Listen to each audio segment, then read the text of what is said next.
Assalamualaikum warahmatullahi wabarakatuh.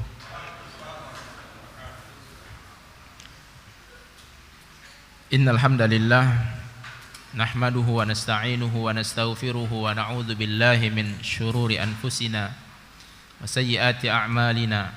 Man yahdihillahu fala mudilla lahu wa may yudlilhu fala hadiya lahu. Asyhadu an la ilaha illallah wahdahu la syarika lahu wa asyhadu anna Muhammadan 'abduhu wa rasuluh. Allahumma salli wa sallim ala nabiyyina Muhammad wa ala alihi wa ashabihi wa azwajihi wa ahli baitihi wa man sara ala nahjihi ila yaumil qiyamah. Amma ba'du, fa inna asdaqal hadithi kitabullah wa khairul hadi hadi Rasulillah sallallahu alaihi wasallam wa syarrul umuri muhdatsatuha wa kullu muhdatsatin bid'ah wa kullu bid'atin dhalalah wa kullu dhalalatin finnar wal iyad billah. Ma'asyiral muslimin, jemaah sekalian, Bapak dan Ibu rahimani Allahu wa iyyakum jami'an. Ya, semoga kita semua di bawah naungan rahmat Allah azza wa jalla. Alhamdulillah, semoga kalimat tersebut selalu ringan keluar dari lisan kita, sehingga kita selalu tercatat sebagai hamba Allah yang banyak bersyukur kepadanya. Kita juga memohon kepada Allah semoga salawat beserta salam selalu Allah sampaikan kepada Rasulullah sallallahu alaihi wasallam. Kaum muslimin, Bapak dan Ibu yang dimuliakan Allah azza wa jalla, kajian kita malam ini kita lanjutkan tentang seorang sahabat yang pembahasan ini agak cukup melebar nantinya ke putri-putri Nabi sallallahu alaihi wasallam. Ini mungkin pembahasan yang jarang terbuka karena kita akan sedikit banyaknya membahas putri-putri Rasulullah sallallahu alaihi wasallam. Bapak dan Ibu dimuliakan Allah Subhanahu wa taala, seperti biasanya diawali dengan kata mutiara. Kata mutiara untuk sahabat yang mulia ini yang bernama Abul As bin Rabi'. Ini datang dari Rasulullah sallallahu alaihi wasallam. Rasulullah pernah bercerita tentang Abul As bin Rabi' ini, sahabat yang kita bahas ini. Siapa tadi, Pak? Abul As ibnu Ar-Rabi'. Rasulullah pernah berbicara tentang beliau radhiyallahu anhu. Haddatsani Abul As fasadaqani wa wa'adani fawaffali. Telah bercerita kepadaku Abul As, kata Rasulullah, fasadaqani, maka dia pun jujur dalam berceritanya kepadaku. Wa wa'adani fawaffali, dan dia telah berjanji kepadaku, kemudian dia pun menunaikan janjinya kepadaku untukku tersebut. Jadi di sini Rasulullah sallallahu alaihi wasallam menceritakan bagaimana kejujuran dan amanahnya seorang Abul As bin Rabi'. Tetapi di samping itu semua, kita akan melihat sesuatu yang agak nantinya membuat kita cukup heran dan kaget. Karena ucapan Rasulullah sallallahu alaihi wasallam ini bukan hanya sebatas seorang dari Rasulullah kepada seorang sahabat, tapi ada yang berbeda di sana, situasinya berbeda, yang semoga bisa menjadi renungan kita semua apa yang telah dijalani oleh Rasulullah ini. Bapak dan Ibu dimuliakan Allah, pertama kita berkenalan dulu dengan sahabat yang mulia ini, Abul As bin Rabi'. Jadi Abul As bin Rabi', beliau adalah seorang yang memiliki status kemuliaan yang sangat banyak. Beliau dari keluarga yang terpandang. Beliau memiliki kekayaan kedudukan. Beliau memiliki keterampilan di dalam berkuda, berperang, karena seperti itulah orang-orang Arab dulunya. Karena mereka selalu terlibat dalam pertempuran peperangan. Jadi umumnya orang-orang Arab, bahkan seperti Abu Jahal, adalah orang-orang yang hebat di dalam kancah peperangan. Jadi mereka tak sebatas hanya berbicara saja. Nah, Abul As bin Rabi' ini, beliau memperoleh kemuliaan, segala macam keadaan yang istimewa tadi. Kemudian kekayaan-kekayaan yang dia miliki itu semua bersumber dari at-tijarah, perniagaan. Jadi Abul As ini adalah seseorang yang memiliki ketertarikan luar biasa, kemudian aktif di dalam perniagaan, di dalam transaksi jual beli, dan ini skalanya adalah skala internasional lagi. Jadi seperti inilah keadaan para sahabat Nabi ini dalam usahanya. Skalanya bukan hanya skala daerah, tapi internasional. Yang mana beliau ini, Abul As, dia mirip sebagaimana orang-orang Arab terdahulu. Paman Rasulullah, kakek Rasulullah, generasi-generasi sebelumnya, yaitu selalu melakukan perjalanan tijarah itu dalam masa rihlatas syita wa rihlatas saif. Ketika di musim panas dan musim dingin. Maka disitulah kebiasaan orang-orang Quraisy dulu melakukan perjalanan untuk berniaga. Dan berniaga yang dilakukan oleh Abul As ini persis seperti orang Arab umumnya, orang Mekah umumnya ketika itu, yaitu berniaga ke negeri Syam, ya, Suriah saat sekarang ini.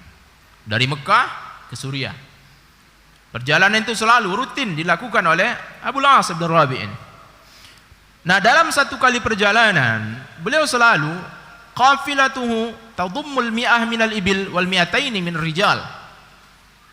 Rombongan yang membawa ekspedisi barang-barang perniagaannya ini, yang atas hak miliknya Abul As ini, itu selalu jumlahnya itu sekitaran 100 ekor onta bersama 200 orang pengawal.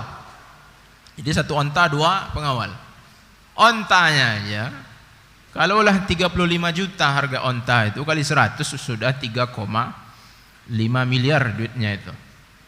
Nah, sekarang onta itu membawa barang-barang perniagaan.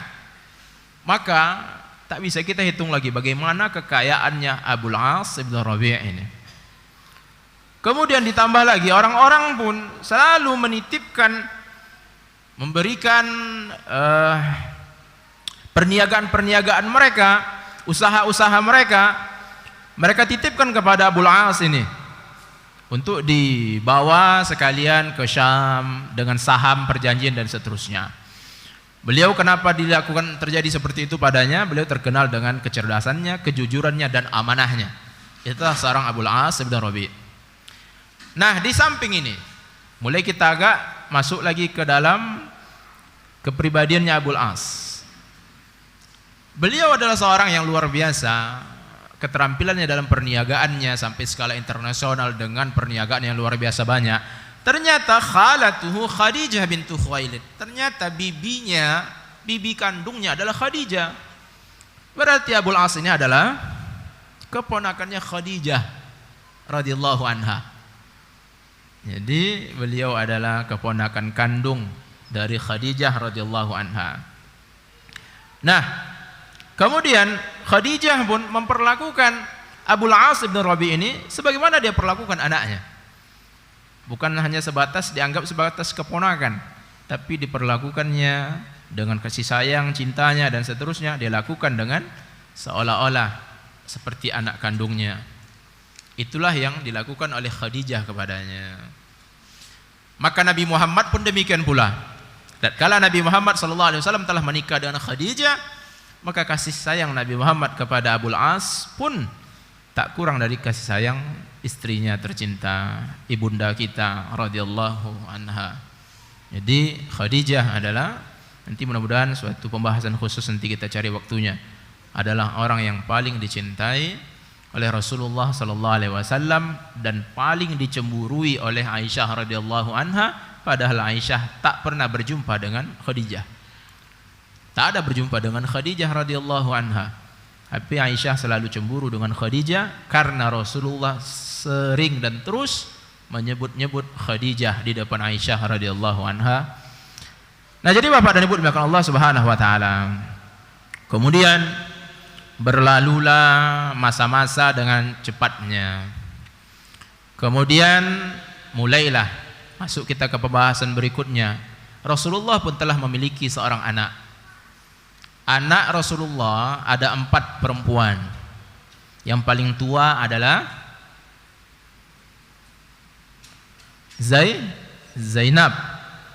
Anak yang kedua adalah Ruqayyah. Anak yang ketiga adalah ini urutan yang perempuannya. Yang ketiga adalah Ummu Kulsum. Kemudian perempuan yang paling kecil adalah Fatimah. Kita akan sampai semuanya mungkin. Kita akan bahas nanti sedikit-sedikit. Jadi Bapak dan Ibu dimuliakan Allah Subhanahu wa taala. Maka Zainab, anak tertua, putri tertua Rasulullah sallallahu alaihi wasallam, mulailah semakin dewasa, semakin besar. Kemudian orang-orang pun mulailah melihat-lihat, mulailah membicarakan Zainab radhiyallahu anha, putri Nabi yang luar biasa ini. Orang-orang membicarakan Zainab. Kenapa dibicarakan Zainab? Karena sudah pasti keturunan dari ayahnya, jalur ayahnya itu Nabi Muhammad adalah jalur yang terpandang, nasab yang terpandang, kedudukan yang luar biasa, memiliki kedudukan, memiliki kehormatan. Kemudian keturunan dari ibunya, dari Khadijah radhiyallahu anha, demikian pula terpandangnya. Kemudian lagi kemuliaan-kemuliaannya, tambah lagi hartanya. Maka orang-orang pun mulailah membicarakan bagaimana seorang Zainab radhiyallahu anha ini. Orang-orang sudah memahami bagaimana nasabnya, bagaimana kemuliaannya, kecerdasannya, akhlaknya, adabnya. Sudah jadi pergunjingan dan pembicaraan. Sehingga orang-orang pun mulailah melirik atau ingin untuk menjadikan Zainab sebagai istrinya atau menantunya. Mulailah orang-orang seperti itu keadaannya. Nah, Bapak dan Ibu dimuliakan Allah Subhanahu wa taala. Jadi dalam keadaan seperti itu, anak-anak muda sudahlah mulai dia melihat-lihat atau membayang-bayangkan bahwa mereka bisa melamar, mendapatkan Zainab radhiyallahu anha. Namun tak satu pun dari mereka yang memperolehnya. Dan yang memperoleh kemuliaan dalam hal ini tak lain adalah seorang Abul As ibn Rabi'. Jadi sahabat yang kita bicarakan ini, beliau secara otomatis pun setelah menikah dengan Zainab, maka beliau pun secara otomatis menjadi menantu Rasulullah sallallahu alaihi wasallam.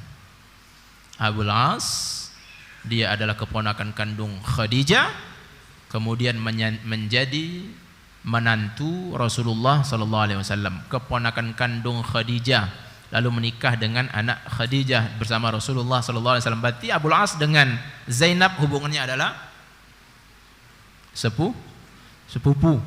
Jadi Bapak dan Ibu, kalau kita buka satu persatu nantinya sahabat-sahabat yang melakukan pernikahan sepupu itu enggak akan habis-habis kita bahas. Maka jangan pernah kita ada merasa aneh, alergi pernikahan sepupu itu. Ya, karena itu terus terjadi di masa Rasulullah sallallahu alaihi wasallam. Nah, jadi Bapak dan Ibu dimuliakan Allah Subhanahu wa taala, dalam hitungan beberapa tahun yang masih bisa terhitunglah, dalam keadaan setelah menikah dengan Zainab, beberapa tahun setelah itu datanglah cahaya ilahi, turunlah wahyu kepada Nabi sallallahu alaihi wasallam. Allah Azza wa Jalla pun mengangkat Nabi Muhammad sallallahu alaihi wasallam menjadi rasulnya, menjadi utusannya, membawa agama dan kebenaran, membawa wahyu risalah dari Allah Azza wa Jalla. Nah, kemudian Allah pun memerintahkan Rasulullah untuk menyampaikan, berdakwah kepada kerabatnya yang paling utama. Jadi dakwah yang prioritas yang Allah perintahkan pertama kali kepada Rasulullah sallallahu alaihi wasallam adalah wa anzir ashiratakal aqrabin. Sampaikanlah peringatan-peringatan ini. Berilah peringatan kepada keluarga-keluarga engkau yang dekat-dekat. Itu yang Allah perintahkan. Maka Bapak dan Ibu dimuliakan Allah Subhanahu wa taala, yang pertama kali masuk Islam, yang beriman kepada Rasulullah dari kalangan wanita adalah Khadijah. Kemudian dari putri Rasulullah sallallahu alaihi wasallam yang paling pertama adalah Zainab. Kemudian disusul lagi oleh putri berikutnya Ruqayyah, Ummu Kulsum dan Fatimah. Semua wanita-wanita yang berada di rumah Rasulullah sallallahu alaihi wasallam, ahli bait Rasulullah sallallahu alaihi wasallam, istri dan anak-anaknya, putri-putrinya, semuanya masuk Islam, beriman kepada Rasulullah sallallahu alaihi wasallam. Namun Fatimah kanat saghiratan andzaka, ketika itu Fatimah sangatlah masih kecil ketika Rasulullah mendapatkan wahyu. Nah, kemudian mulailah pembicaraan kita, pembahasan kita agak pilu di sana. Ternyata menantu Rasulullah ini, Abul As bin Rabi', suami dari Zainab radhiyallahu anha, kariha an yufariqa dina abaihi wa ajdadihi. Dia enggak mau, dia benci untuk meninggalkan agama dan keyakinan nenek moyangnya. Menantu Rasulullah sallallahu alaihi wasallam, keponakan kandung Khadijah radhiyallahu anha, beliau enggan, tak mau meninggalkan keyakinan sebelumnya. Wa aba an yadkhulan fi ma dakhalat fihi zaujatuhu Zainab, dan dia memang tidak mau untuk masuk ke dalam keyakinan yang telah dimasuki oleh Zainab, istrinya yang tercinta ini. Jadi mulailah terjadi perbedaan di sana. Istrinya Zainab mengikuti Rasulullah sallallahu alaihi wasallam, beriman kepada Rasulullah, sedangkan Abul As tidak demikian. Pun dalam keadaan seperti itu, Abul As tetap mencintai Zainab dengan cinta yang luar biasa.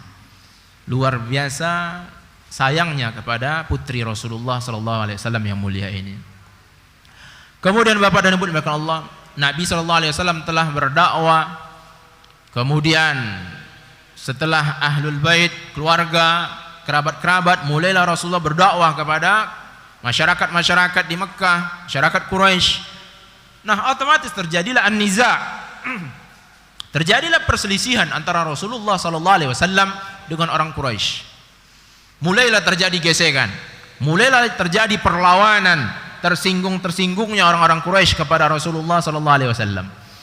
Lalu dalam keadaan seperti itu mulailah terjadi langkah-langkah yang mungkin takkan sanggup kita jalani kalau kita di posisi Rasulullah itu.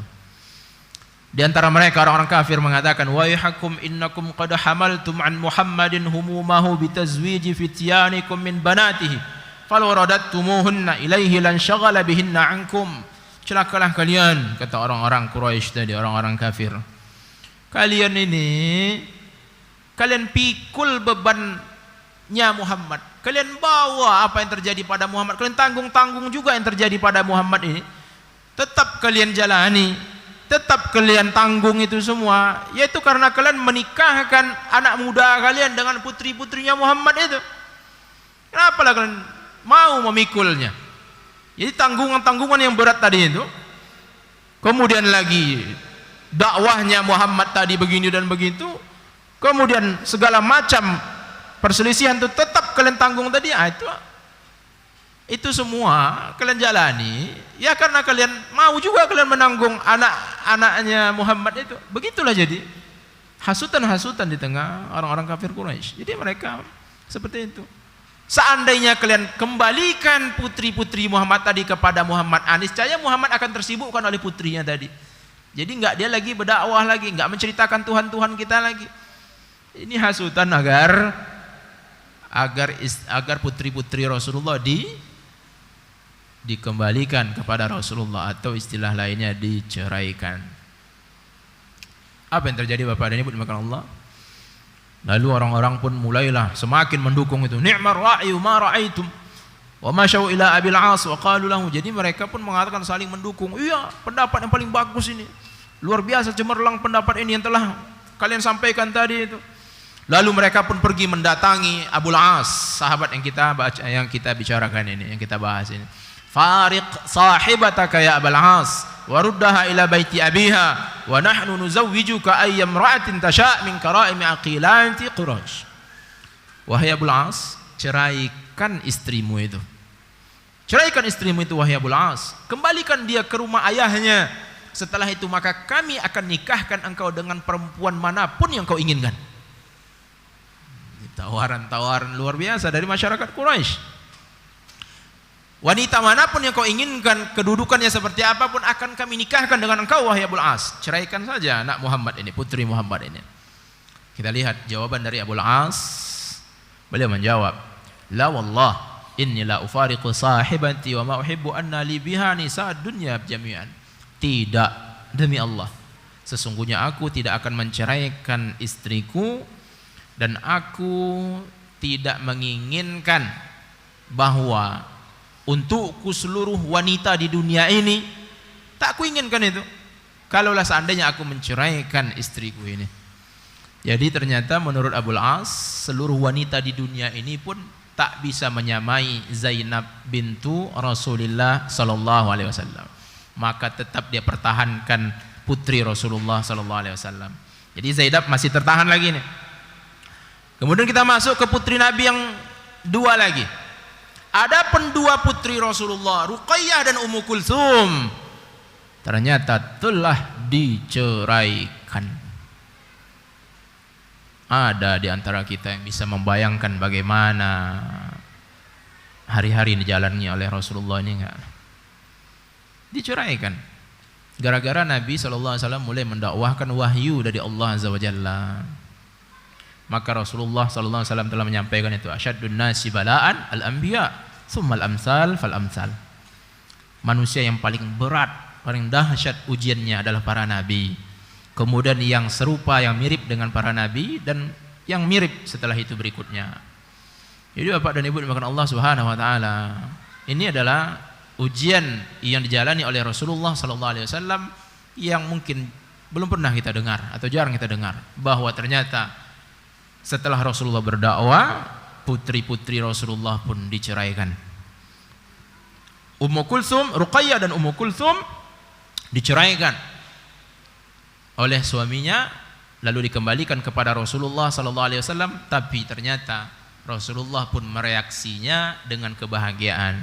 Bahagia Rasulullah, kembalinya Ruqayyah dan Ummu Kulsum berada di sisi Rasulullah kembali. Namun Bapak dan Ibu, mungkin di antara kita jarang mendengar ini.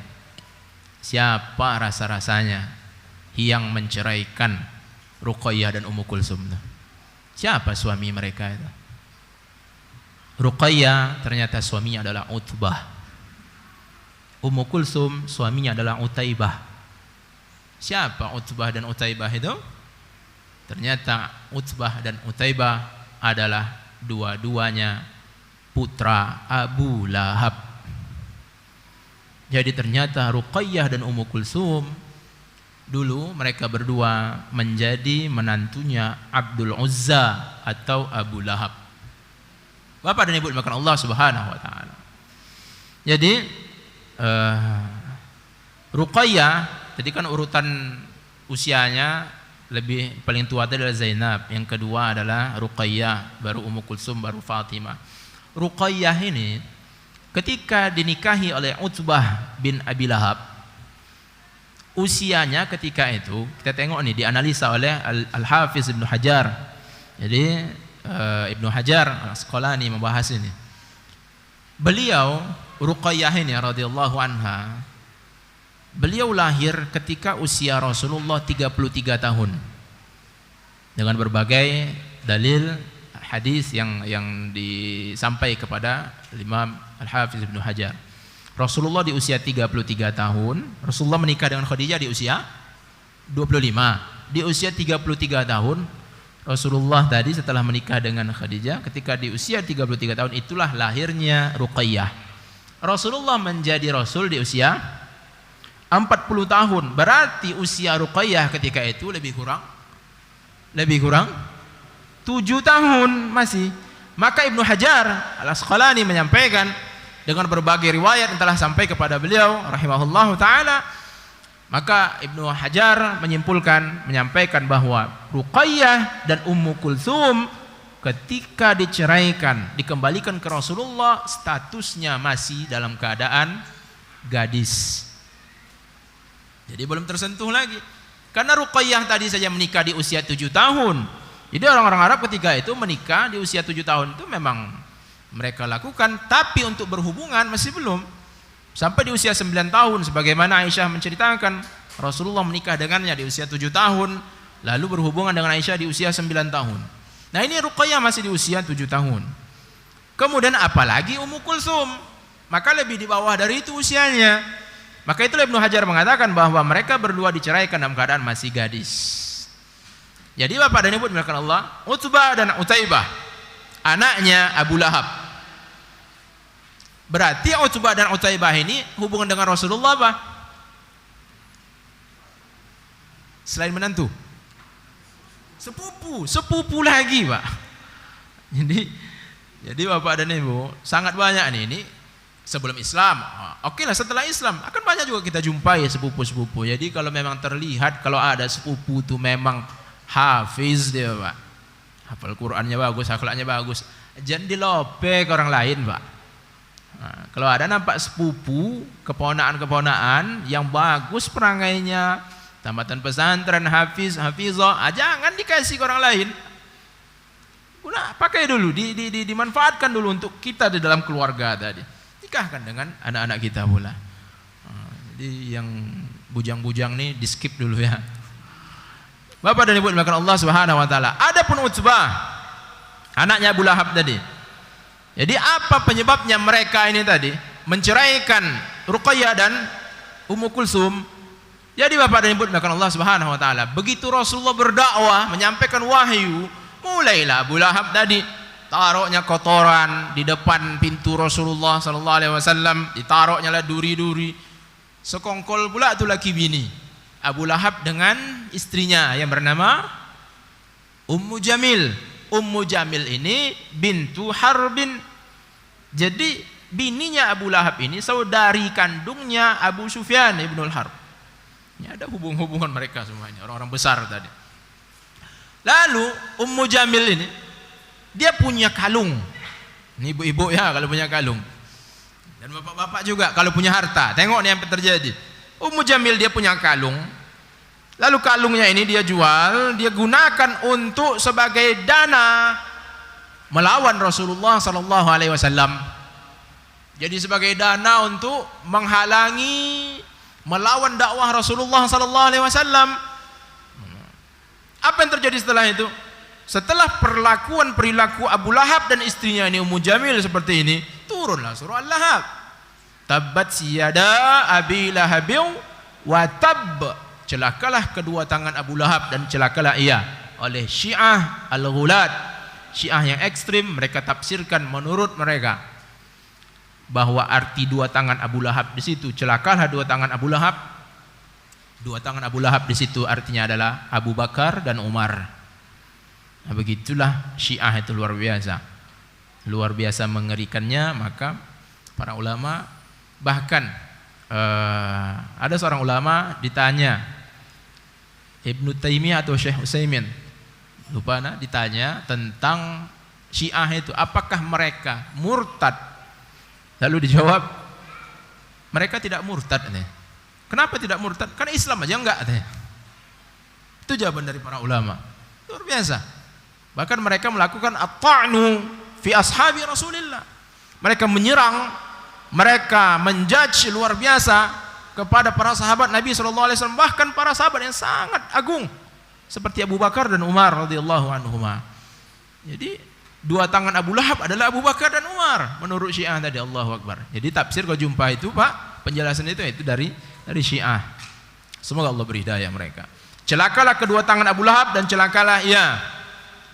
Tabbat yada Abi Lahabin wa tab, ma aghna anhu maluhu wa ma kasab. Tak berguna apa yang telah dia miliki, harta yang dia miliki dan apa yang dia usahakan, hasil-hasil kerja dia enggak berguna. Jadi Pak, itu sifatnya Abu Lahab. Maka jangan kita adopsi sifat itu. Kalau ada kita punya harta, punya hasil usaha, tak berguna untuk kita di kehidupan akhirat. Na'udzubillah. Berarti ada penyakit Abu Lahab yang terkena pada kita. Na'udzubillah. Wa imra'atuhu hammalatal hatab, dan istrinya Abu Lahab memikul bara api nantinya, kayu pembakar untuk neraka. Itu istrinya Abu Lahab yang mikulnya. Masuk istrinya, jadi Abu Lahab kena, istrinya kena. Allah tegaskan dengan firman-Nya yang mulia. Lalu penghujungnya, fi jidiha hablum mim masad. Di lehernya ada tali yang terbuat dari sabut, mungkin seperti tali tambang, tapi hanya Allah yang tahu seperti apa, karena ini janji Allah di akhirat nantinya. Kenapa bisa seperti itu? Ternyata kalung yang di lehernya tadi didonasikannya untuk melawan Rasulullah sallallahu alaihi wasallam. Maka hati-hatilah kita dalam memfungsikan harta kita. Hati-hati Pak. Maka Rasulullah menyampaikan itu kan, la ya'kul ta'amaka illa taqiyun. Jangan sampai ada yang makan harta kalian kecuali orang-orang yang bertakwa. Jadi jangan karena kita enggak enakan, ada mau rewang malam tuh, berapa bungkus rokoknya? Oh iya nanti saya belikan. Nah, hati-hati Pak. Bapak sedang mendonasikan sesuatu yang dilarang oleh Allah Subhanahu wa taala. Itu ingat, donasinya istri Abu Lahab. Jadi Bapak dan Ibu, anak-anak Abu Lahab semuanya masuk Islam. bertaubat dia kembali ketika Fathu Mekah tahun 8 Hijriah, kecuali satu orang, yaitu Utaibah, suaminya siapa tadi? Ummu Kulsum. Utaibah itulah yang tidak bertaubat, tak masuk Islam.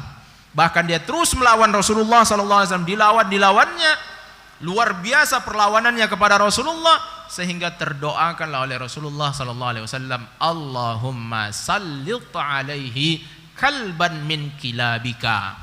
Ya Allah, utuslah, kirimlah kepada dia anjing di antara anjing-anjing yang engkau miliki, ya Allah. Rasulullah berdoa macam itu, Pak. Tengok, inilah bukti kafir itu. Kafir itu dia menolak.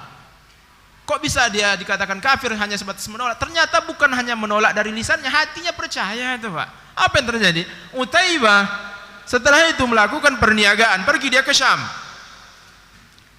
Jadi ketika itu ikut Abu Lahab juga melakukan perniagaan ke Syam, sampai di dekat-dekat Syam.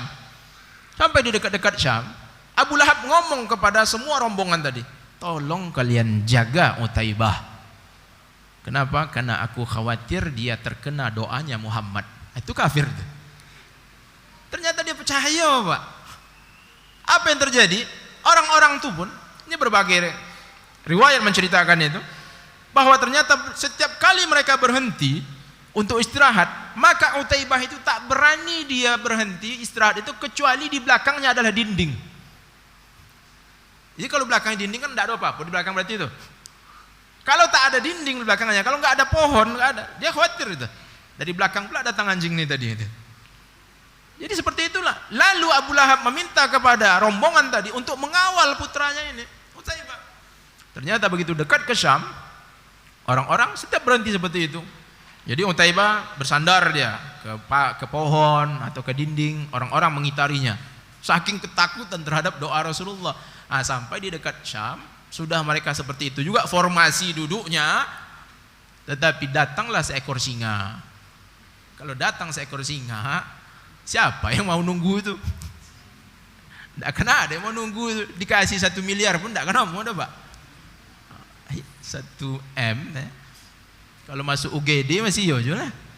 Ini kan masuk kuburan. Kalau yo dikubur, kalau tidak dapat jasad sudah itu kan. Jadi akhirnya orang tuh lari. Memang singa tadi pun mendatangi Utaibah tadi. Jadi yang terjadi itu. Maka itulah Bapak dan Ibu, kenapa mereka disebut sebagai orang kafir? Karena mereka sudah meyakini, tahu mereka itu benar, tapi mereka tolak, mereka lawan. Sebagaimana Abu Sufyan ibn Harb sebelum dia masuk Islam, ketika mereka mengeksekusi Khubayb bin Adi itu, begitu berdoa Khubayb bin Adi, sahabat Nabi yang mulia ini, dia berdoanya itu ketika dicincang tubuhnya hidup-hidup, dia berdoa, Allahumma ahsihim adadan waqtulhum badadan wala tughadir minhum ahadan.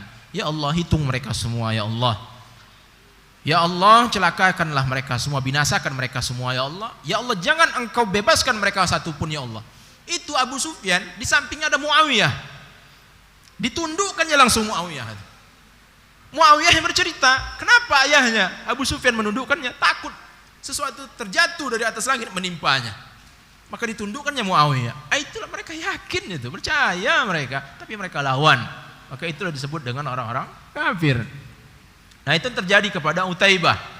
Adapun Utbah, kemudian dari Mu'tab, ada satu lagi putrinya Abu Lahab, mereka masuk Islam ketika Fathu Mekah.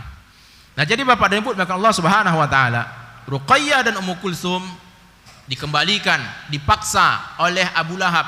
Bagaimana Abu Lahab itu maksanya? Karena turun surah Al-Lahab tadi. Lalu Abu Lahab ngomong kepada dua putranya tadi, kepala ayahmu ini haram untuk kalian berdua wahai anakku. Itu katanya. Ra'si alaikuma haram. Kepalaku untuk kalian berdua wahai putraku haram, kecuali kalian ceraikan anak Muhammad itu. Jadi kalau kalian masih sayang lagi sama ayah, masih ingin menyentuh ayah lagi, ya ceraikan. Dan Utbah dan Utaibah pun menceraikannya. Lalu ketika perang Badar, orang-orang kafir berangkat memerangi Rasulullah, Abu Lahab enggak ikut karena dia sakit.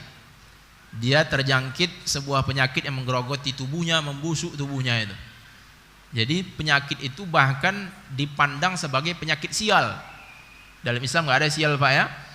Tapi keyakinan orang-orang Quraisy ketika itu penyakit al-adasah, ini penyakit sial, menular luar biasa. Mereka ketakutan melihat yang menggerogoti Abu Lahab tadi, dan matilah Abu Lahab itu dalam keadaan punya penyakit seperti itu menggerogoti tubuhnya. Kemudian ahli-ahli sejarah menukilkan 3 hari itu mayat tak ada yang berani nyolek. Abu Lahab tadi nggak ada yang berani menyolek mayatnya, takut akan terpapar virusnya pula.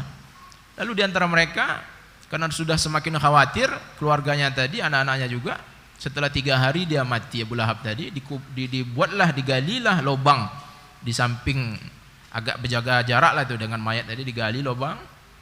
Lalu mereka ambil batang pohon, kayu, mereka congkel, mereka dorong-dorong mayat Abu Lahab tadi. Mengangkat mayat, mencolek mayat, tidak ada yang berani. Didorong-dorong mayatnya itu, dimasuklah dalam lubang tadi. Luar biasa. Kalau Allah sudah menghinakan seseorang, jangankan orang lain, anaknya sendiri nggak ada yang mau mendekatinya. Nauzubillah, subhanallah. Nah, jadi Bapak dan Ibu, maka Allah Subhanahu wa taala itu putri Rasulullah, Ruqayyah dan Ummu Kulsum kembali ke Rasulullah sallallahu alaihi wasallam. Kemudian Rasulullah sallallahu alaihi wasallam juga membayangkan, karena 2 putrinya yang disayanginya sudah kembali ke sisi Rasulullah, ternyata Rasulullah pun juga membayangkan bahwa Abul As, karena dia tak beriman kepada Rasulullah, Rasulullah membayangkan dan berharap pula semoga Abul As juga melakukan sebagaimana dilakukan oleh anak-anaknya Abu Lahab tadi, supaya dikembalikanlah putri Rasulullah Zainab ini kepada Rasulullah sallallahu alaihi wasallam. Nah, jadi Bapak dan Ibu dimakan Allah Subhanahu wa taala, ketika itu awal-awal risalah kenabian itu, walam yakun qad syuri'a ba'du tahrimu zawajil mu'minah minal musyrik. Ketika itu belum turun perintah pengharaman menikahnya seorang mukmin dengan kafir, mukmin dengan musyrik, belum ada pengharamannya. Nah, setelah itu nanti beberapa saat setelah itu baru turun pengharaman. Jadi sampai sekarang hukumnya pasti Bapak dan Ibu. Allah SWT menegaskan lahunna hillul lahum wa lahum yahilluna lahun, surah Muhammad. Mereka tak halal untuk kalian, kalian pun tak halal untuk mereka. Maka jangan pernah melirik orang-orang yang tak seakidah, tak seiman dengan kita. Bapak dan Ibu maka Allah Subhanahu wa taala, Zainab tadi sampailah di masa Rasulullah sallallahu alaihi wasallam melakukan hijrah ke Madinah. Tatkala Rasulullah sallallahu alaihi wasallam hijrah ke Madinah, lalu gesekan antara kaum muslimin Rasulullah SAW dengan orang-orang kafir Quraisy pun semakin menjadi-jadi, semakin dahsyat. Makanya mereka pun juga tak gentar dan tak ragu mengangkat pedang untuk menjumpai Rasulullah di medan Badar. Jadi ini sudah sampai di puncaknya ini.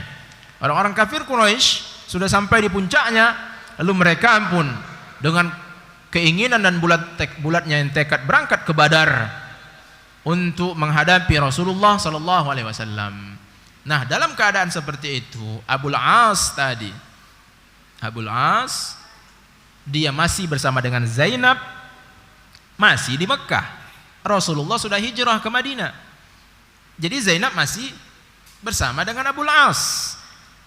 Orang-orang pemuka kaum Quraisy berangkat ke Badar untuk memerangi Rasulullah. Abul As enggak mau. Enggak ada kepentingannya di situ. Dia merasakan enggak ada kepentingannya di sana.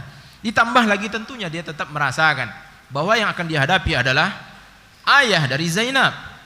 Maka Abul As memang tak ada keinginannya untuk ke sana. Tetapi Bapak dan Ibu dimuliakan Allah Subhanahu wa taala, ternyata walaupun demikian kaumnya tetap mendorongnya, tetap membujuknya untuk ikut terlibat dalam perang Badar. Sehingga Abul As pun ternyata ikut berangkat ke perang Badar untuk menghadapi Rasulullah sallallahu alaihi wasallam beserta kaum muslimin. Nah, selesai perang Badar. Begitu selesai perang Badar, di mana Abul As? Ternyata Abul As tidak terbunuh di perang Badar. Ternyata Abul As termasuk fi zumratil asra Abul As zauju Zainab binti Muhammad.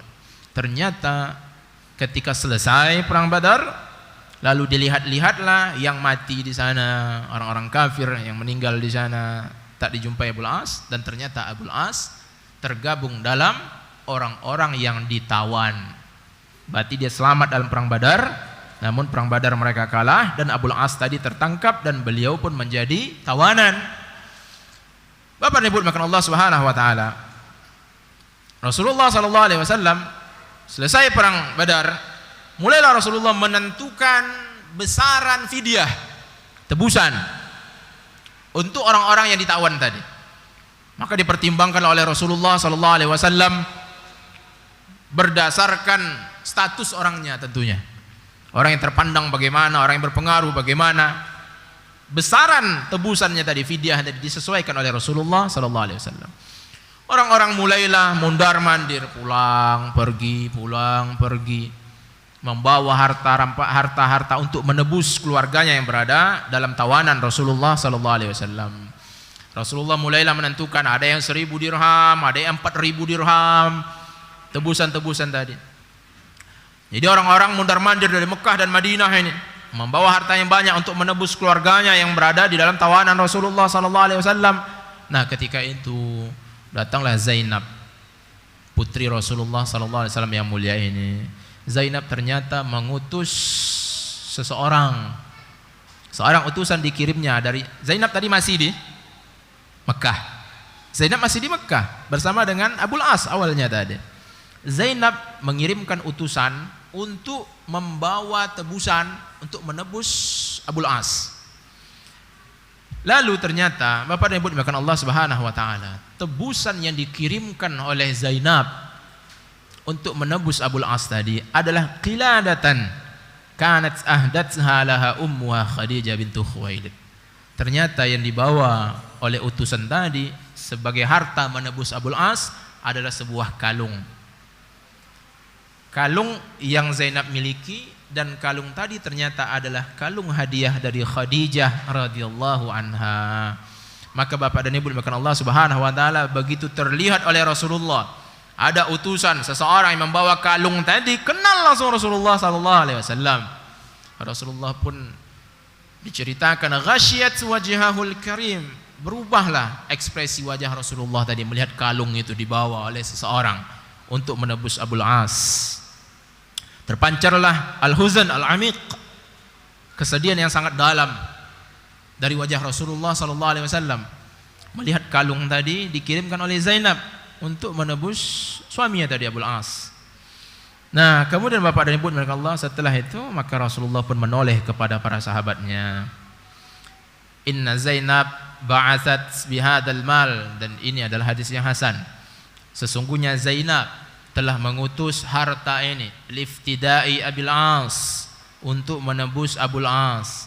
Fa in ra'aitum an tutliqu laha asiraha wa taruddu 'alaiha malaha faf'alu. Sesungguhnya Zainab mengirimkan harta ini, kalung ini, untuk menebus Abul As.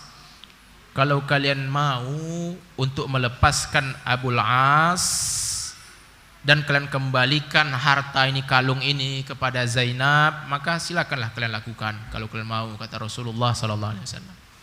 Para sahabat langsung paham dan mereka pun menjawab, "Na'am wa na'mata 'ainin ya Rasulullah." Iya wahai Rasulullah. Ini na'mata 'ainin ini istilahnya kami berharap, kami menginginkan agar sejuk kembali mata engkau wahai Rasulullah. Lalu para sahabat tadi pun melepaskan Abul As, dan kalung tadi pun dikembalikan kepada Zainab, dikirim. Nah, Abul As begitu dia mau pulang dari Madinah, ini kan tebusannya di Madinah. Begitu dia mau pulang dari Madinah menuju Mekah, lalu ternyata Rasulullah menahan sejenak. Lalu Rasulullah sallallahu alaihi wasallam memberikan syarat kepada Abul As sebelum melepaskan total Abul As tadi, yaitu an yusayyira ilaihi ibnatahu Zainab min ghairi ibta', bahwa Rasulullah memberikan syarat kepada Abul As, yaitu kebebasannya tadi, hartanya tadi pun juga dipulangkan, dikembalikan, dengan catatan, dengan syarat bahwa Abul As wajib mengirim Zainab tanpa ditunda-tunda. Jadi artinya kalau Abul As nanti sudah sampai Mekah, maka kirim Zainab segera untuk kembali ke Madinah menjumpai Rasulullah sallallahu alaihi wasallam. Nah, itulah syarat yang diberikan oleh Rasulullah sallallahu alaihi wasallam. Mulailah Abul As tadi pun pulang. Begitu sampai ke Mekah, ternyata beliau memang benarlah seorang yang memang betul-betul amanah.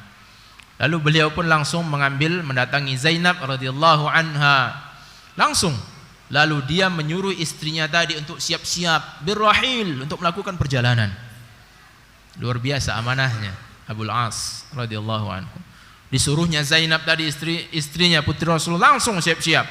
Lalu dia pun mengabarkan bahwasanya ada utusan-utusan Rasulullah sallallahu alaihi wasallam yang telah menunggu di luar Mekah. Utusan Rasulullah enggak sampai masuk ke Mekah, tapi di pinggiran Mekah sudah menunggu. Ini utusan Rasulullah yang akan membawa Zainab pulang kepada Rasulullah ke Madinah. Disampaikan oleh Abul As, ayo siap-siap. Utusan Rasulullah, utusan ayahmu telah menunggu di perbatasan Mekah. Lalu dia pun mengutus saudaranya Abul As yang bernama Amr ibn Rabi'. Berarti iparnya Zainab tadi. Jadi, dikirimnya saudaranya Amr. Kamu, wahai saudaraku, temani dan kawallah Zainab ini untuk sampai kepada utusannya ayahnya tadi. Jadi kau harus serahkan Zainab ini yadan biyadin, dari tanganmu ke tangan orang tuh. Dari tangan engkau wahai saudaraku, wahai Amr, kepada tangannya utusannya Muhammad tadi yang menunggu di perbatasan Mekah. Mulailah saudaranya tadi, Bapak dan Ibu. Amr tadi diambilnya lah kendaraannya, kudanya, diambilnya panahnya. Ya memang seperti itu, karena situasi masih dalam keadaan peperangan, baru-baru terjadi perang. Maka saudaranya Abul As tadi, Amr tadi, diambilnya lah kausnya, panahnya, lalu diambilnya lah anak panahnya dibawa, lalu dibawanya lah, dituntunnya lah Zainab radhiyallahu anha, dituntunnya untuk keluar ke Mekah untuk diserahkan kepada orang utusan Rasulullah yang menunggu di perbatasan Mekah. Bapak dan Ibu dimuliakan Allah Subhanahu wa taala. Nah, ternyata begitu keluarlah Amr tadi bersama Zainab untuk mengantarkan iparnya ini, mengantarkan kakak iparnya ini diserahkan kepada utusan Rasulullah. Lalu ternyata orang-orang kafir Quraisy yang baru-baru pulang dari kekalahan di Badar tadi, nampaknya itu Zainab akan diantarkan, diserahkan kepada utusannya Nabi Muhammad. Lalu mereka dengan pemimpinnya Abu Sufyan ibn Harb sebagai pemimpinnya orang-orang kafir ketika itu, karena Abu Jahal sudah mati, maka Abu Sufyan ibn Harb jadi pemimpinnya. Langsung dia bersama dengan sekelompok teman-temannya menghambat perjalanan Zainab tadi. Begitu dihambat, ternyata saudaranya Abul As atau iparnya Zainab tadi radhiyallahu anha adalah seorang yang ahli dalam memanah. Begitu dekat Abu Sufyan ingin menghentikan perjalanan mereka, diambilnya lah panah langsung, busurnya, lalu diambilnya anak panah langsung disarungkannya. Mulai dia tarik, dia hadapkan ke mereka. Aku ingatkan kepada kalian agar jangan ada yang mendekati satupun. Kalau ada yang berani mendekati, maka setiap satu anak panah ini akan mengenai kalian.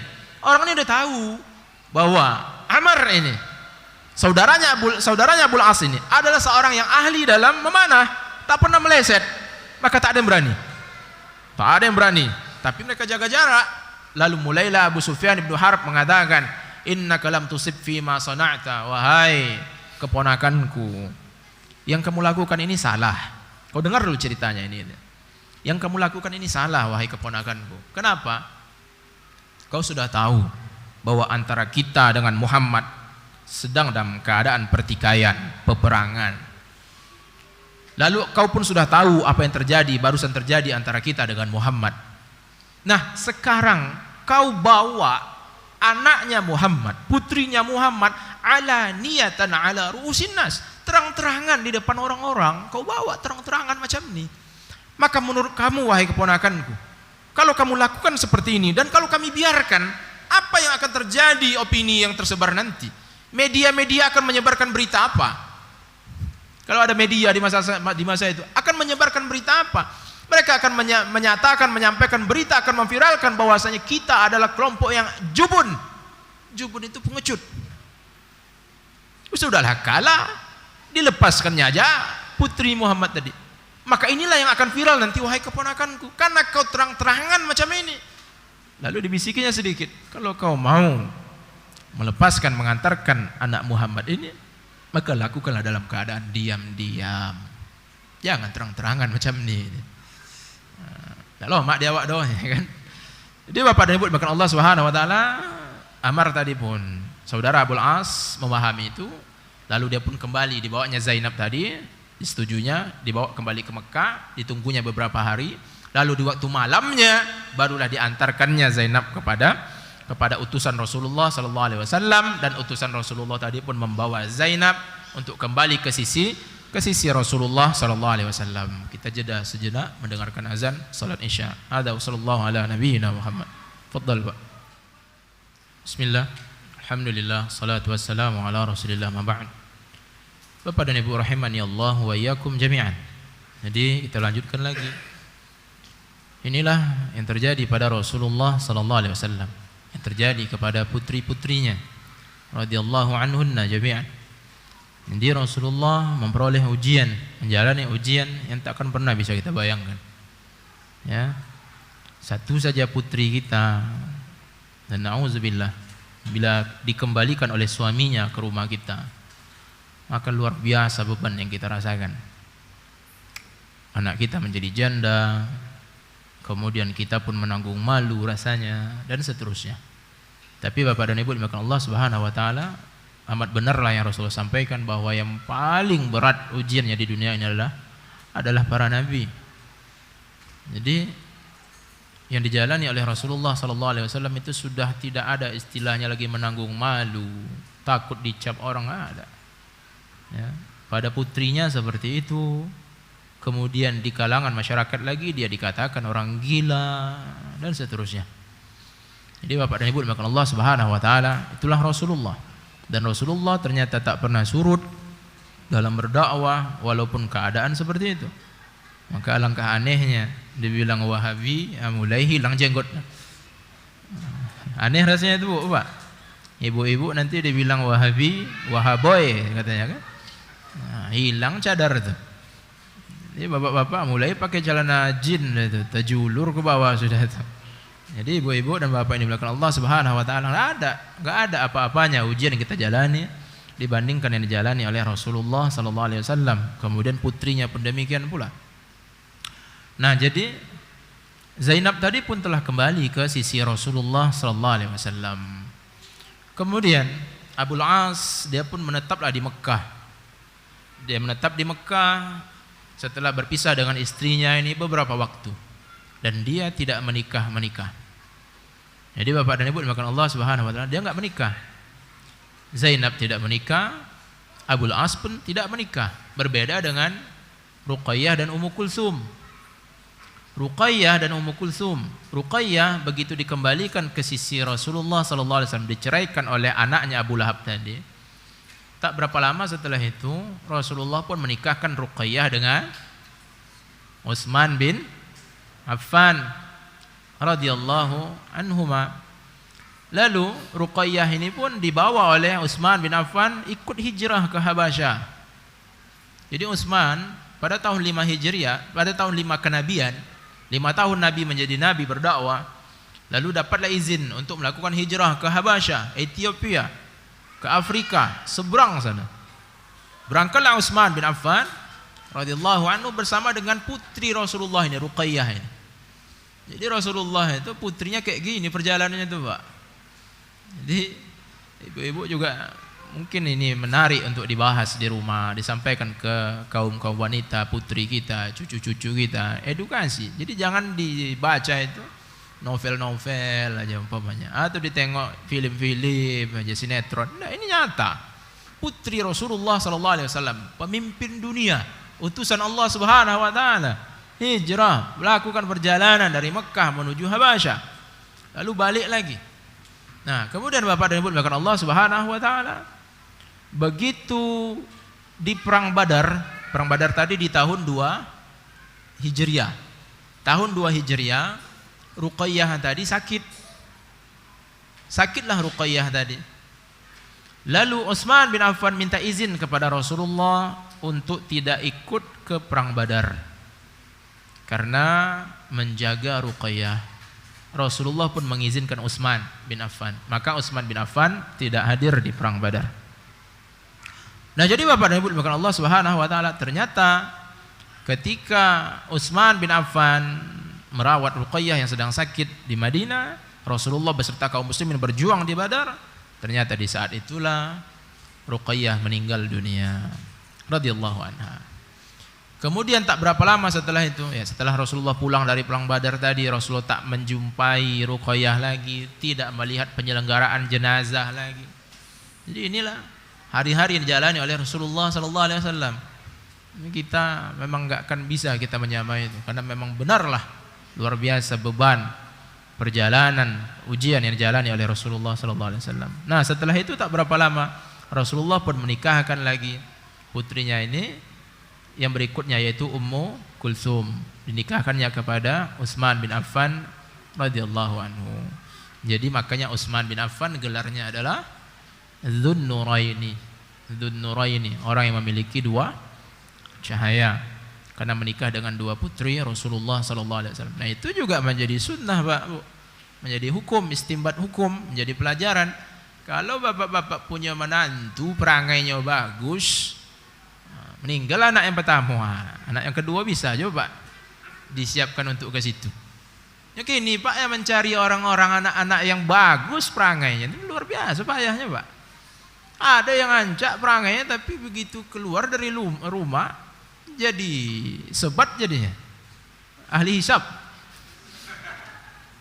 Mencari yang tidak ahli hisab payah sekarang nih, Pak. Maka Rasulullah pun seperti itu, ditengoknya bagaimana imannya seorang Utsman bin Affan radhiyallahu anhu. Dinikahkan lagi dengan putri berikutnya. Jadi kita kesampingkanlah tabu-tabu yang hari ini menjadi nilai-nilai di masyarakat. Oh, tabu ini. Tapi ternyata Rasulullah melakukan itu. Dan sebaik-baik petunjuk adalah petunjuk Rasulullah sallallahu alaihi wasallam. Nah, Bapak dan Ibu dimuliakan Allah Subhanahu wa taala, Zainab tidak menikah di Madinah. Abul As tak menikah juga di Mekah. Setelah mereka terpisah beberapa waktu, sampai suatu hari Abul As melakukan perniagaan lagi, berangkat lagi dari Mekah menuju Syam untuk berniaga membawa barang-barang yang banyak dengan rombongan 100 ekor onta lagi. Lalu orang-orang yang mengawalnya ada sekitar 170 orang untuk mengawal barangnya. 170 orang disewa. Berangkatlah dari Mekah ke Syam. Kalau kita ingat peta itu, kalau nak ke Suriah, dari Mekah ke Suriah, maka otomatis akan melintasi Madinah. Sedangkan Madinah sudah menjadi teritorialnya kaum muslimin. Dan Rasulullah SAW telah melakukan sebuah terobosan di dalam pertahanan sebuah negara, yaitu Rasulullah menempatkan ribat, orang-orang yang menjaga di perbatasan. Jadi ada terus orang-orang yang menjaga di perbatasan di masa Rasulullah SAW. Abul As sudah dia berniaga di Syam, mau pulang lagi ke Mekah. Begitu pulang ternyata berjumpalah dengan pasukan pengaman perbatasan kaum muslimin yang dikirim oleh Rasulullah SAW. Lalu terjadilah pertempuran dan perjuangan di sana, sehingga kaum muslimin yang menang. Seluruh harta tadi pun menjadi rampasan dan dimiliki oleh kaum muslimin, dibawalah. Sedangkan Abul As berhasil dia menyelamatkan diri. Lalu dia pun mengendap-endap melarikan diri, bersembunyi. Kaum muslimin sudah membawa harta yang banyak ini. Dibawa semuanya, kemudian yang masih selamat jadi tawanan, dibawa ke Madinah. Abul As dengan jalan dia sendiri menuju Madinah, bersembunyi. Begitu sampai dia ke Madinah, beliau pun mencari di mana keberadaan Zainab, istrinya tadi. Dicarinya, Pak. Dicari sehingga dia pun menjumpai, bertemu dengan Zainab. Tatkala sampai dengan Zainab, istajara biha fa'ajaratsu. Lalu dia minta supaya Zainab memberikan jaminan kehidupan untuknya. Jadi Bapak dan Ibu, dia meminta kepada Zainab agar memberikan perlindungan, jaminan kehidupan, jaminan keamanan untuk dia, untuk Abul As. Lalu diterima oleh Zainab. Zainab pun menjadi penjamin keselamatan untuk Abul As. Lalu di waktu sholat subuh, dan ini peristiwa ini di dalam hadis yang hasan, ini dinukilkan bahwa tatkala sholat subuh, ketika Rasulullah SAW sudah bertakbir, Allahu Akbar, takbiratul ihram, dalam keadaan seperti itu, sarakhat Zainab. Zainab pun berteriak. Orang sholat subuh, Zainab berteriak dari belakang, Ayyuhan nas, ana Zainab bintu Muhammad. Wahai orang-orang, aku adalah Zainab putrinya Muhammad. Wa qad ajartu Abul As fa ajiruhu. Sungguh aku telah memberikan jaminan keselamatan, keamanan untuk Abul As, maka kalian berilah keselamatan untuk dia. Aku yang jamin, berikan jaminan keamanan untuknya. Tatkala Nabi SAW telah salam, selesai solat, langsung Nabi iltafata ilan nas. Nabi SAW langsung menoleh kepada orang-orang dan mengatakan, hal sami'tum ma sami'tu? Apakah kalian mendengar apa yang aku dengar tadi? Para sahabat menjawab, na'am ya Rasulullah. Iya wahai Rasulullah, kami dengar tadi wahai Rasulullah. Rasulullah pun mengatakan, walladzi nafsi biyadihi, demi yang jiwaku berada dalam genggamannya, ma alimtu bi syai'in min dzalika hatta sami'tu ma sami'tumuhu. Aku tak tahu sama sekali apa yang telah ku dengar tadi itu. Enggak tahu aku sama sekali itu tentang itu. Sampailah aku mendengar sebagaimana yang kalian dengar. Selebihnya aku enggak tahu bahwa ada kejadian seperti itu. Ini Rasulullah, apa yang Rasulullah lakukan di awal ini adalah klarifikasi. Jadi itu penting, Pak. Di beberapa kasus ada Rasulullah melakukan klarifikasi. Pernah Rasulullah mau mengantar Ummu Habibah di tengah malam. Lalu ada dua orang sahabat melihat Rasulullah berjalan dengan sosok seorang wanita. Dua orang sahabat itu pun merasa segan, takut dia berjumpa dengan Rasulullah. Maka dua sahabat ini pun langsung mau pergi. Rasulullah menahan mereka. Ala rislikuma, tetap kalian di posisi kalian. Ini adalah Ummu Habibah, kata Rasulullah. Diperkenalkan oleh Rasul, ini adalah Ummu Habibah. Ya wahai Rasulullah, enggak kan mungkin kami berprasangka begini begitu. Disampaikan oleh Rasulullah, inna syaitan yajri majrad dam. Sesungguhnya setan itu mengalir sebagaimana mengalirnya darah. Jadi klarifikasi itu penting, Pak. Ini bapak-bapak kalau ada bonceng dua orang wanita umpamanya, bercadar dua-duanya, biasa di rumah seorang cuman. Perkenalkan, ini putriku baru pulang dari pesantren. Jadi sudah paham pula, viral sudah itu di kandis.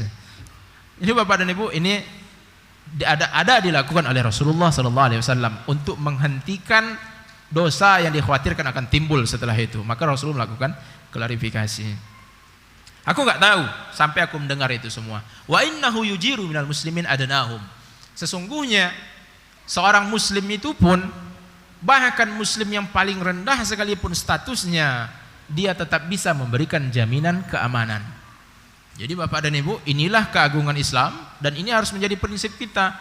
Kalau kita telah mengambil sebuah jaminan, memberikan sebuah jaminan kepada seseorang, maka itu berlaku, dan kita harus menghormati jaminan itu. Aku menjamin dia, aku yang menjamin keamanan dia, maka kita harus menghormati itu.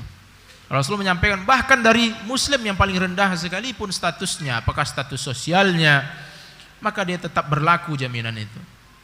Lalu Rasulullah pun pulang. Lalu begitu Rasulullah pulang, akrimi maswa bil As. Rasulullah pun berkata kepada Zainab, muliakanlah Abul As itu, berikanlah kemuliaan pelayanan untuknya. Wa'lami annaka la tahillina lahu, tapi kamu harus tahu, kata Rasulullah, bahwa engkau tidak halal untuk dia. Jadi sangat banyak dalilnya bahwa antara seorang muslim dengan kafir, seorang muslim dengan musyrik itu tidak halal, Pak. Jadi kita harus hati-hati, ya. Walaupun nanti ada dinukilkan, ada ulama yang bolehkan Ustaz, iya akan tetap ada.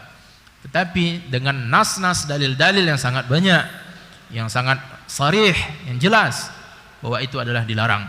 Seorang muslim tidak halal dengan yang non muslim. Lalu Rasulullah SAW pun memanggil sariyah, yaitu batalion kecil yang menangkap tadi, yang menangkap Abul As, rombongan Abul As tadi. Rasulullah pun menyampaikan kepada mereka, sesungguhnya orang ini, yaitu Abul As, sebagaimana kalian sudah tahu, yang sudah kalian ambil hartanya tadi, kalau kalian mau berbuat baik untuknya maka silakan. Kalau kalian mau kembalikan lagi harta kepada dia, silakan. Dia adalah bagian dari kita. Lalu kalau kalian tidak mau, maka tidak apa-apa. Maka itu adalah harta rampasan yang Allah berikan untuk kalian. Tapi para sahabat luar biasa pahamnya mereka. Langsung mereka memahami dan mereka menjawab, bal naruddu alaihi malahu ya Rasulullah. Namun wahai Rasulullah, iya kami kembalikan wahai Rasulullah harta ini. Jadi Bapak dan Ibu, kepekaan itu harus juga ada di tengah-tengah kita. Kita kalau ada bahasa-bahasa itu, jangan dulu Ustaz. Nah, ini agak lain duitnya nih Ustaz. Nah, macam itu Pak. Sahabat paham langsung, dikembalikan semuanya. Begitu Abul As udah ngambil harta tadi, dia pun mau pulang. Tiba-tiba ada sekelompok kaum muslimin mulailah memberikan dakwah kepadanya, mencoba berdakwah. Wahai Abul As, sesungguhnya engkau fi syarafin min Quraisy, kau adalah seorang yang memiliki kedudukan yang mulia di tengah orang Quraisy. Dan engkau adalah anak dari paman Rasulullah sallallahu alaihi wasallam, engkau juga menantu Rasulullah. Maukah engkau masuk Islam wahai Abul As, dan kau menetap bersama kami? Kalau kau menetap dengan kami, kemudian kau masuk Islam, maka kau bisa menikmati semua hartamu tadi di sini semuanya bersama dengan dirimu. Hartamu ini bisa kau nikmati, kau gunakan bersama denganmu. Lalu Bapak dan Ibu dimakan Allah Subhanahu wa taala, dijawab oleh Abul As, bi sama da'autumuni, seburuk-buruk dakwah itulah dakwah kalian ini tadi katanya.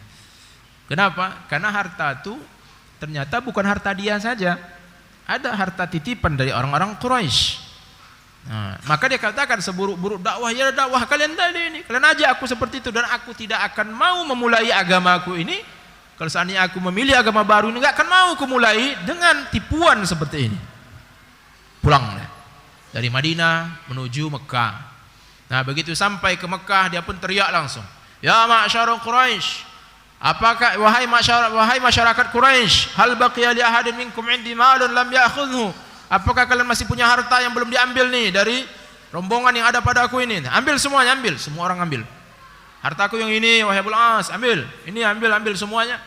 Begitu sudah dibagi-bagi semuanya, ada lagi yang belum ngambil hartanya. Mereka menjawab, "La, tidak. Semua kami sudah ngambil wahai Abul As. Wa jazakallahu anna khaira. Semoga Allah membalas kebaikan engkau wahai Abul As," kata masyarakat Quraisy. Lalu mereka pun mengatakan, kami mendapati engkau dalam keadaan yang amanah, yang mulia wahai Abul As. Terima kasih, semoga Allah balas kebaikan engkau. Lalu Abul As tadi menjawab, adapun aku qad waffaitu lakum huquqakum, sungguh telah kutunaikan untuk kalian harta-harta kalian, hak kalian. Maka sekarang asyhadu an la ilaha illallah wa anna muhammadan rasulullah. Lalu Abul As pun mengucapkan dua kalimat syahadat. Wallahi ma mana'ani minal islam inda Muhammadin fil Madinah illa khawfi an tazunnu anni innama aradtu an akula amwalak. Demi Allah, tidak ada yang menghalangiku untuk mengucapkan dua kalimat syahadat tadi di depan Muhammad di Madinah, enggak ada. Aku sebenarnya ingin kali mengucap dua kalimat syahadat itu dari Madinah tadi di depan Muhammad. Tapi aku khawatir kalau aku ucapkan di sana, maka aku khawatir kalian akan mengira bahwa aku mengucapkan dua kalimat syahadat tadi untuk memakan harta kalian ini semuanya. Maka aku salurkan semua harta kalian semuanya, begitu selesai barulah aku mengucapkan dua kalimat syahadat. Tatkala aku telah selesai menyampaikan hak-hak kalian semuanya, thumma kharaja, lalu dia balik lagi Pak, keluar dari Mekah lagi, kembali ke Madinah lagi, mendatangi Rasulullah sallallahu alaihi wasallam dan dimuliakan oleh Rasulullah sallallahu alaihi wasallam kedatangannya. Kemudian lagi dikembalikan lagi oleh Rasulullah sallallahu alaihi wasallam Zainab kepada Abul As, dan Rasulullah mengatakan, haddatsani fasadaqani wa wa'adani fawaffali. Abul As telah bercerita kepadaku, kemudian dia jujur dalam bercerita, lalu dia telah berjanji kepadaku dan dia menepati janjinya. Itulah seorang Abul As radhiyallahu anhu, sahabat Nabi yang mulia dengan berbagai peristiwa yang luar biasa. Mudah-mudahan menjadi pelajaran untuk kita semua. Luar biasa ujiannya apa yang dijalani oleh Rasulullah bersama keluarga radhiyallahu anhum ajma'in. Hadza wa sallallahu ala nabiyyina Muhammad. Subhanakallahumma bihamdika asyhadu an la ilaha illa anta astaghfiruka wa atubu ilaik. Assalamualaikum warahmatullahi wabarakatuh.